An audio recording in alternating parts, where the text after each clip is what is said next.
A boy wakes up and goes to the kitchen to have breakfast like every day. "Can I have scrambled eggs?" asked the child.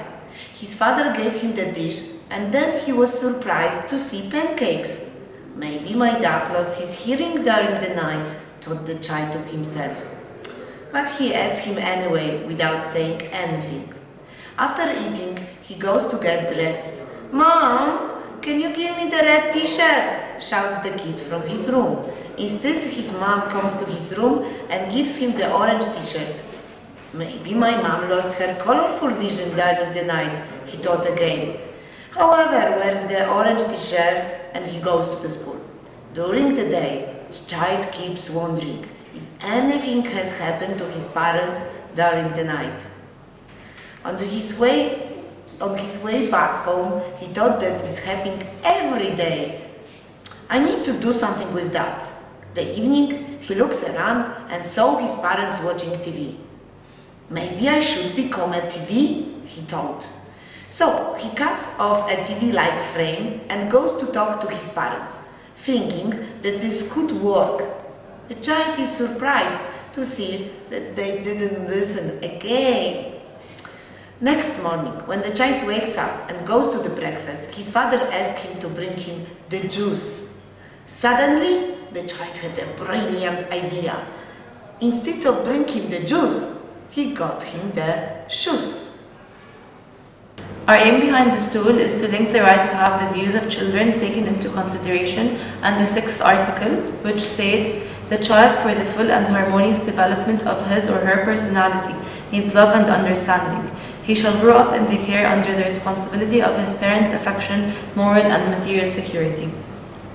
The competences we aim for the children to gain throughout these activities are, first of all, the knowledge, to know their rights and to have their views taken into consideration and to be able to decide and participate, and also to know that their parents must have their best interest at their hearts, hence linking both rights together.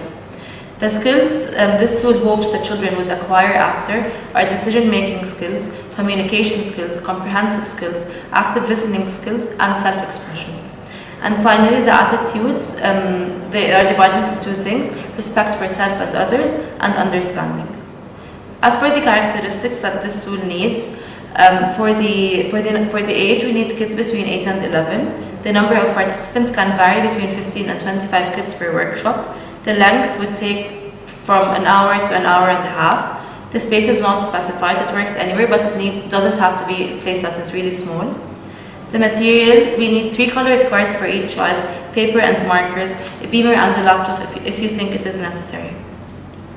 As for the development of this activity, for the experience, we plan to use the story itself as the experience. The form would be in an illustrated book. We can present the story through storytelling and narration. For the reflection, right after the story, we plan to do a discussion. This discussion aims to keep the content of the story in the minds of the children. Afterwards, we want to ask them how they felt and what they think happened in the story. Next, we want to use an activity from Compasito. It's called Who Should Decide? It's activity number 39 and aims towards decision-making and family-oriented issues.